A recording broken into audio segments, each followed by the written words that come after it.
তিনজন যুবক সফরে বের হয়েছে, তারা দামেস্কে যাবে বাগদাদ থেকে।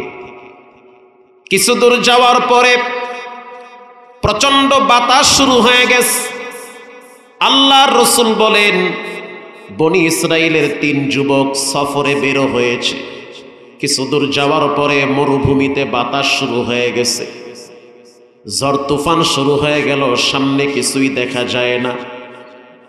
আশ্রয় নেওয়ার জন্য গর্তের ভিতরে অবস্থান নিয়েছে। গর্ত চিনেন? গর্তে অবস্থান নিছে। যখন গর্তের ভিতরে অবস্থান নিল, পাহাড়ের উপর থেকে বড় একটা পাথর এসে গর্তের মুখ আটকে গিয়েছে। অক্সিজেন বন্ধ হয়ে গেছে, শ্বাস টানতে পারে না। যেমন রানা প্লাজা ভেঙ্গে যাওয়ার পরে আমি তো দেখতে গিয়েছিলাম, ভিতর থেকে চিৎকারের আওয়াজ, খাবার দাও, পানি দাও, শ্বাস টানতে পারি না। কারণ একটু পরে কি হবে পৃথিবীর কেউ জানে না, জানেন কে? আনন্দের সময় হঠাৎ কান্না শুরু হতে পারে। এবার 3 জনে চিন্তা করে দেখলো যে হালো বাতাস সব বন্ধ হয়ে গেছে, শ্বাস টানতে কষ্ট হয়। 3 জনে মিলে পরামর্শ করলো কি করা যায়। বলে 3 জনে আল্লাহর কাছে দোয়া করো, এই বিপদ থেকে পৃথিবীর কেউ বাঁচাতে পারবে না, একজনই পারবেন, তিনি হলেন কে? আমাদের চিল্লা চিল্লি কেউ শুনবে না, একটু পরেই তো অক্সিজেন বন্ধ হয়ে যাবে, আমরা তো মারা যাব এখানে। ঘরে ঘুমিয়ে আছেন, হঠাৎ যদি বিল্ডিং এর চিপায় পড়েন ভূমিকম্পে, ওখানে আপনার চিৎকার তো বাহিরের কেউ শুনবে না। এবার 3 জনে পরামর্শ করলো, 3 জনই 3টা আমলের দোহাই দিয়ে দোয়া করব। প্রথম ব্যক্তি রবের দরবারে দোয়া শুরু করলেন, দয়ার মালিক আল্লাহ, আপনি ভালো করে জানেন আমি আপনার গোলাম, আপনি আমার রব। আল্লাহু আকবার। আমি আপনার গোলাম, আপনি আমার রব, আমার মুনিব, আমার রিজিক দাতা, আমার স্রষ্টা। আমার কিচ্ছু নাই, আমার যা কিছু আছে সব তো আপনার জন্য। আমি আমার মাকে বড় ভালোবাসি, আমি আমার আব্বারে ভালোবাসি। প্রতিদিন সকালবেলা দুধ দহন করে মাকে আগে পান করাই, বকরির থেকে দুধ নামায়া মায়ের মুখে আগে দেই, বাবার মুখে দেই, এরপরে বাচ্চা কাচ্চার মুখে দেই। ঘটনাক্রমে একদিন রাত্রিবেলা একটা গাছ কেনার জন্য আমি অনেক দূরে চলে গিয়েছি। আসতে আসতে রাত্র 3টা-4টা বেজেছে। আমার বাচ্চারা দুধ না খেয়ে ঘুমিয়ে গেছে। মা বাবা দুধ পান করার পর বাচ্চারা দুধ পান করত, আমি করাইতাম। কিন্তু ওই দিন আমি গাছ কিনতে যাওয়ার কারণে লেট হয়ে গেছে। মা বাবাও দুধ পান করতে পারে নাই, বাচ্চারাও দুধ পান করে নাই। আমি রাত্র 3টার সময় ঘরে এসে এরপরে দুধ নেওয়ার পরে মায়ের মাথার কিনারায় দাঁড়ায়ছিলাম, আল্লাহুম্মা আবাওয়াহু শাইখুন কাবীরা। আমার মা বাবা ফজরের আজানের সময় জাগ্রত হয়ে যখন দেখলো যে আমার সন্তান দুধের গ্লাস নিয়ে দাঁড়িয়ে আছে, তখন আমার মা বাবা আমাদের জন্য দোয়া করেছে। খুব খুশি হয়েছে মা বাবা। ওই রাতের আমল যদি আপনার কাছে পছন্দ হয়, তাহলে আজকের এই পাথরের বিপদ থেকে আমাদেরকে বাঁচান। বলার সাথে সাথে রাসূল বলেন, পাথরের 1/3 অংশ সরে গিয়েছে, মানে পাথরের 3 ভাগের 1 ভাগ সইরা গেছে, একটু ফাঁক হয়েছে, আলো বাতাস ঢুকতেছে। তার মানে মা বাবা যদি খুশি হয় তো আল্লাহ খুশি হয়, মা বাবা যদি কষ্ট পায় তো রব কষ্ট পায়। যারা মা বাবার সাথে সম্পর্ক ভালো রাখেন তাদের খুশনসিব। রব্বুল আলামিন মৃত্যুর আগে হইল তাদেরকে হজ করাবে। হাকিমুল উম্মত থানবী বলেন, যারা মা বাবার সাথে সম্পর্ক ভালো রাখে আল্লাহ তাদেরকে জীবনে একবার হইল বাইতুল্লাহ নিবে। দ্বিতীয় ব্যক্তি আল্লাহর দরবারে দোয়া শুরু করল, রব্বুল আলামিন, জীবনে এমন একটা সময় আমার অতিবাহিত হয়েছে, আমি আমার চাচাতো বোনকে ভালোবাসতাম, আমার চাচাতো বোন সুন্দরী রূপসী, আমি আমার চাচাতো বোনের কাছে দুর্বল ছিলাম। একদিন আমার চাচাতো বোন আমার কাছে এসে কিছু টাকা ধার চাইছে, আমি আমার চাচাতো বোনকে অফার দিয়েছি টাকা দিতে পারি, কিন্তু আমার সাথে পার্সোনাল ভাবে সময় কাটাতে হবে। বলেন নাউজুবিল্লাহ। তো আমার চাচাতো বোনের খুব টাকার প্রয়োজন ছিল, রাজি হয়ে গেছে। যখন রাজি হয়ে গেছে, আমি আমার চাচাতো বোনকে নিয়ে ঘরের ভিতরে চলে গেলাম, জানলা দরজা সব লাগায় দিছি। আমার চাচাতো বোনের চোখের দিকে তাকায়া দেখলাম চোখের পানি বায়া বায়া মাটি ভিজতেছে। আমি প্রশ্ন করলাম, কেন কাঁদো, কি হয়েছে? আমার চাচাতো বোন বলতে আছে, আমি কাঁদি না, আমার রব আমারে কাঁদায়। ইন্নী আখাফুল্লাহ, আমি একজন রে ভয় পাই, তিনি হলেন কে? এটা বলার সাথে সাথে আল্লাহ আমার কলিজার ভিতরে কে যেন পাথর মারছে। আমি ওই জেনা ব্যভিচার থেকে ওই মুহূর্তে নিজেকে আড়াল করে ফেলেছি। চাচাতো বোনকে বললাম, যাও, টাকা দিয়ে দিলাম, তোমার সাথে আমি রবের ভয়ের কারণে জেনা করব না। ও মালিক, ওই দিনের আমল যদি তোমার কাছে পছন্দ হয়, তাহলে এই পাথরের গজব থেকে তুমি আমাদেরকে বাঁচাও। আল্লাহর রাসূল বলেন, বলার সাথে সাথে পাথরের 2/3 সরে গিয়েছে। তার মানে পাথর 3 ভাগের 2 ভাগ সরে গিয়ে গর্তটা একটু হালকা হয়ে গেছে। আল্লাহু আকবার। তৃতীয় ব্যক্তি দোয়া করছে, আল্লাহ, আমি একজন ব্যবসায়ী মানুষ, বিজনেসম্যান, কর্মচারী আমার ফ্যাক্টরিতে খাটাইতাম। ঘটনাক্রমে একদিন এক কর্মচারী রাগ করে বেতন না নিয়ে বাড়ি চলে গেছে। এরকম হয় না? মালিকের কাজ করত, ঘটনাক্রমে কাজ শেষ করার পর রাগ করে বেতন রাইখা কর্মচারী বাড়ি চলে গেছে। 12 বছর পর ওই কর্মচারী আসছে, আসার পরে বলতে আছে, মালিক, 12 বছর আগে তোমার বাড়ি কাম করছি, ওই টাকাটা আজকে দাও, আমি বড় বিপদে পড়ছি। রব্বুল আলামিন, ওই দিন আমি তার সাথে এমন একটা ব্যবহার করেছি, আপনি খুশি হয়ে যাবেন। ব্যবহারটা হলো, যখন সে আমার কাছে টাকা নেওয়ার জন্য আসছে, আমি তখন তাকে বলেছি, দেখো, তোমার টাকাটা আমি ব্যবসায় খাটাইয়া বিশাল বড় ছাগলের পাল ডেইলি ফার্ম করেছি, হাজার হাজার নয়, তদানীন্তন সময়ে কোটি কোটি টাকার সম্পদ ব্যবসায় লাভ হয়েছে। আজকে পুরা টাকার ব্যবসাটা তোমার হাতে তুলে দিলাম, যা দেখতেছো এগুলো সব তোমার টাকা, তুমি বাড়িতে নিয়ে যাও। বিশাল বড় ছাগলের পাল, বকরির পাল, এগুলো সব তোমার ওই এক মাসের বেতন টাকা দিয়া ব্যবসায় খাটায়া খাটায়া এই লাভ হইছে, লাভ আর মূল পুঁজি সবটাই তোমাকে দিয়া দিলাম। আল্লাহ, এই কাজটা দুনিয়াতে কে করবে? আমি করছি তোমার ভয়ের কারণে। ওই দিনের আমল যদি পছন্দ হয়, এই গজব থেকে আমাদেরকে বাঁচাও। রসুল বলেন, আল্লাহ তাআলা বাতাসের আঘাতে পাথরটা ওখান থেকে দূরে সরায়া 3 যুবককে আল্লাহ নিরাপদে আবার ঘরে পৌঁছে দিয়েছে। কাদেরে কুদরত দারি বরকামাল, আংতা রব্বি আংতা হাসবি জুল জালাল। যেটা কেউ পারে না সেটা পারেন কে? প্রিয় ভাইয়েরা আমার, আল্লাহর রাসূল বলেন, আল্লাহর কাছে 2 নাম্বার সবচেয়ে প্রিয় আমল হলো মা বাবার সাথে ভালো ব্যবহার করা। যার মা বাবা আছে, ব্যবহার ভালো করবেন, তাদের জন্য টাকা পয়সা ব্যয় করবেন।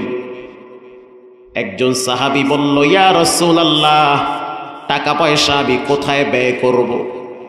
আল্লাহ পাক বলেন, নবী আপনি জানায়া দেন, কুল মা আনফাকতুম মিন খায়রিন ফালিল ওয়ালিদাইনি ওয়াল আকরাবিন। টাকা পয়সা ব্যয় করার প্রথম খাত হলো মা আর বাবা। মসজিদে টাকা দিছেন, মাদ্রাসায় দিছেন, অনেক সওয়াব হয়েছে, এদিকে মা বাবারে টাকা দেন না, এই সওয়াবের কোনো দাম নাই, কোনো মূল্য নাই। আল্লাহ রাব্বুল আলামিন কোরআনে বলেন, وَقَضَى رَبُّكَ أَلَّا تَعْبُدُوا إِلَّا إِيَّاهُ وَبِالْوَالِدَيْنِ إِحْسَانًا। আল্লাহর হুকুমের পরে মা বাবার হুকুম, আল্লাহর গোলামির পরে মা বাবার সাথে সৎ ব্যবহারের কথা বলেছেন কে? যার মা আছে গোপনে গিয়ে মাঝে মাঝে বলবেন, তুমি কি আমার উপরে কোনো রাগ করে আছো নাকি? যদি রাগ করে থাকো আল্লাহর হস্তে মাফ করে দাও, কারণ এই রাগ নিয়ে যদি মা কবরে যায় সন্তান দুনিয়াতে আরামে থাকতে পারবে না। যত টাকার মালিক হোক শান্তি চলে যাবে। মায়ের বিষাক্ত চোখের পানি বড় দাম। এই সমাজের 80% মানুষ অশান্তিতে ভুগে, অন্যতম কারণ হলো মা বাবার সাথে সম্পর্ক খারাপ।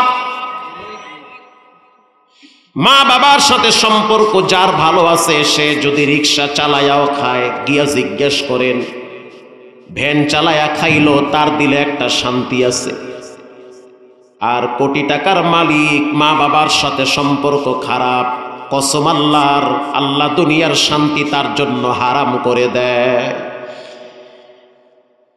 প্রিয় ভাইয়েরা আমার, কোরআনের ভিন্ন এক আয়াতে রব্বুল আলামিন বলেন, ওয়াহনান আলা ওয়াহনি ওয়া ফিসাল।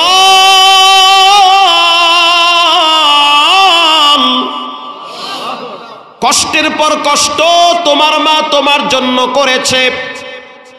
যখন তুমি তোমার মায়ের রক্তের সাথে মিশেছিলা তখন তোমার মায়ের খাওয়া বন্ধ হয়ে গেছে। বাচ্চা যখন মহিলারা প্রেগনেন্ট হয়, গর্ভবতী হয়, খাবার সামনে আছে তারপরও খাইতে পারে না। বলেন এটা কষ্ট কি কষ্ট না?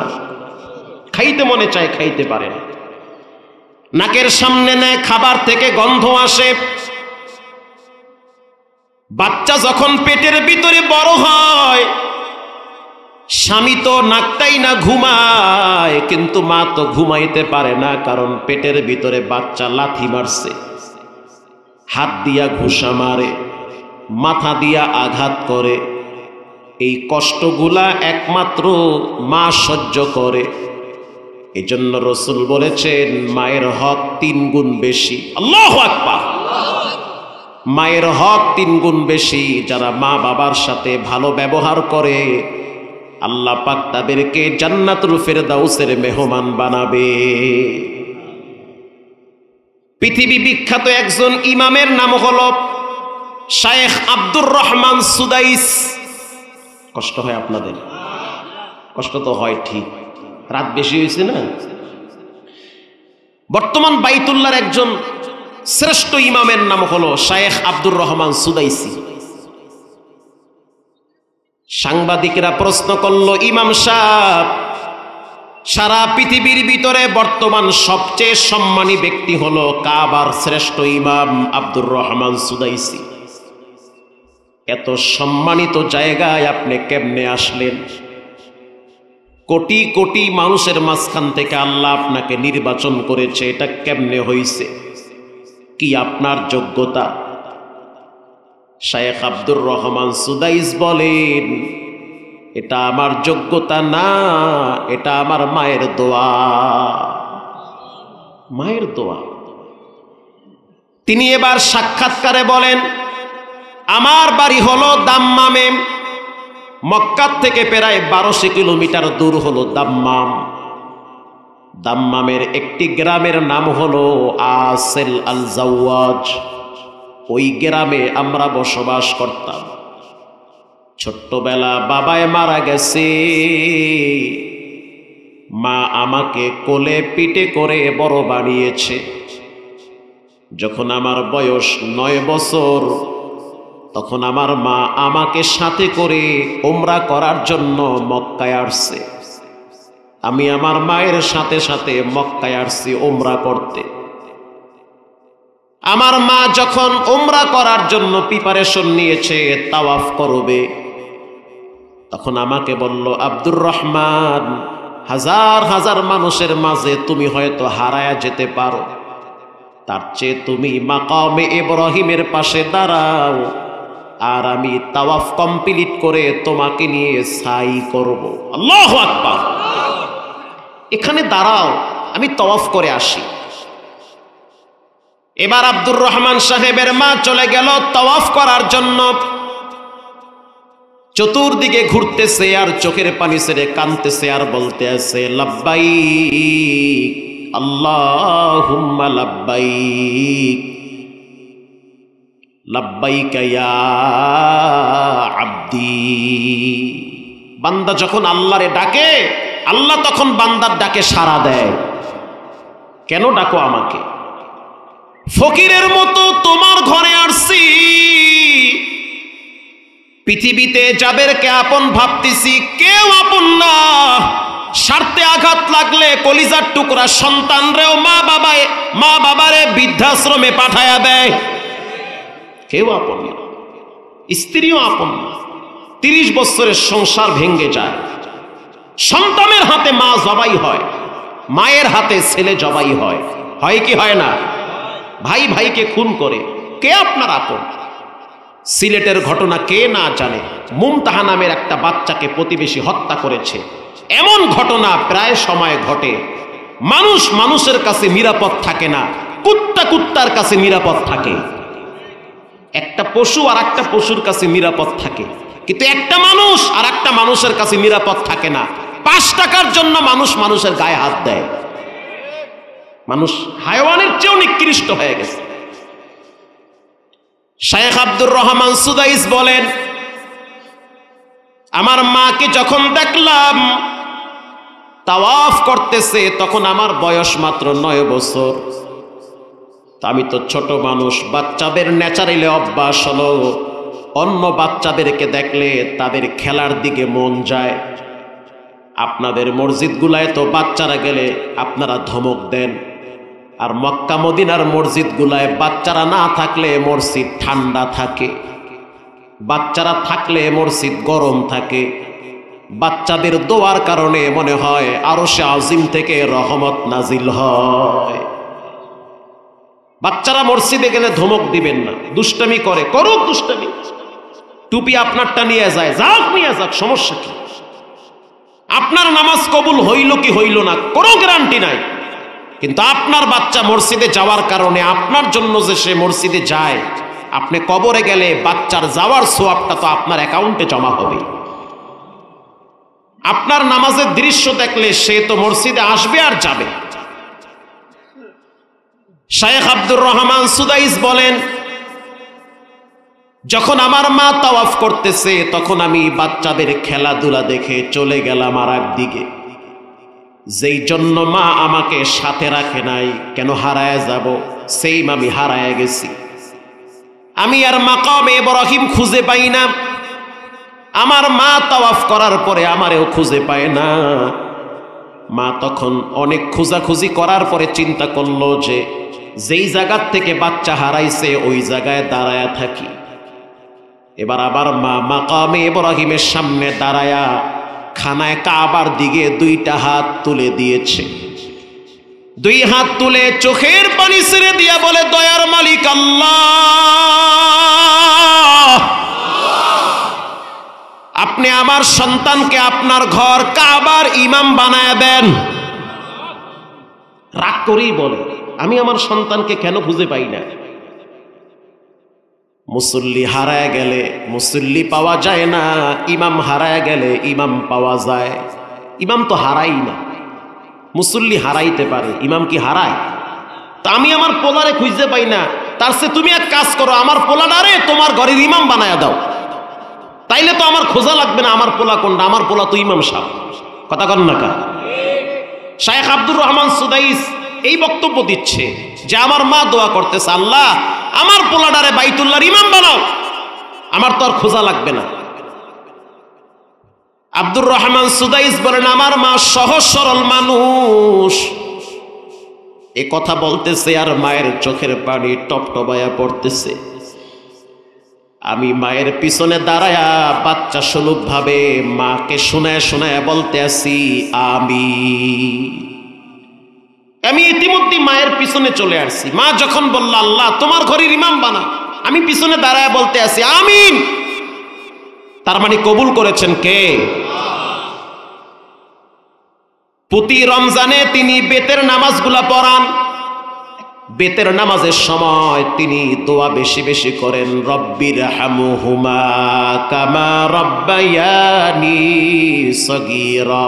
আবার পড়েন রব্বির হামুহুমা কামা রব্বায়ানি সগীরা। বারবার দোয়া পড়েন। জীবনে যদি বড় হতে চান মায়ের দোয়া নেন। জীবনে যদি সম্মান কামাইতে চান, আব্বা আম্মার কাছ থেকে ভালো ব্যবহার না আশা করে নিজে ভালো ব্যবহার করেন। মা বাবা রাগ করতে পারে, বয়স হয়ে গেলে তাদের ব্যালেন্স নষ্ট হতে পারে, কিন্তু আপনি রাগ করে ব্যালেন্স নষ্ট করবেন না। বাবাই বুড়া হয়ে গেছে, বারবার টাকা চাইতে পারে, কারণ বাবার বয়স হয়ে গেছে। খবরদার, যতক্ষণ সামর্থ্য আছে বাবার পকেটে টাকাটা আপনি দিয়া দিবেন। বাবার পকেটে গোপনে টাকা দেন, আপনার রব আপনার জন্য গোপনে রিজিকের ব্যবস্থা করবে। সুবহানাল্লাহ, জোরে বলেন। আপনার যেমন চলতে টাকা লাগে, আপনার মায়েরও তো টাকা লাগে। আপনার তো আরো 2-3টা বোন আছে। আপনার মার মনে চায় সেই বোনদের বাড়ি বেড়াইতে যাইতে। আপনার হয় বোন, মায়ের হয় মেয়ে। কথা কন না কা? এখন ওই মেয়ের ঘরে 4-5টা নাতি আছে, গেলেই তো কিছু নেওয়া লাগবে, মজা। টাকাটা আপনার মা কোথায় পাবে রে বাবা? টাকা আপনি দিবেন। আপনি যদি আপনার মাকে গোপনে 200 টাকা দেন, কসম আল্লাহর, ঘরের জন্য, বাচ্চা কাচ্চা, স্ত্রীর জন্য 2 লক্ষ টাকা খরচ করলে যেই দোয়া পাবেন, এর চেয়ে মায়ের জন্য 200 টাকা ব্যয় করলে বেশি দোয়া পাবেন। গোপনে দিয়ে দেন, মা ওই বালিশের নিচে 500 রাখছি, দোয়া কইরো। এমন দোয়া করবে, ওই দোয়া জীবনে পাবেন না।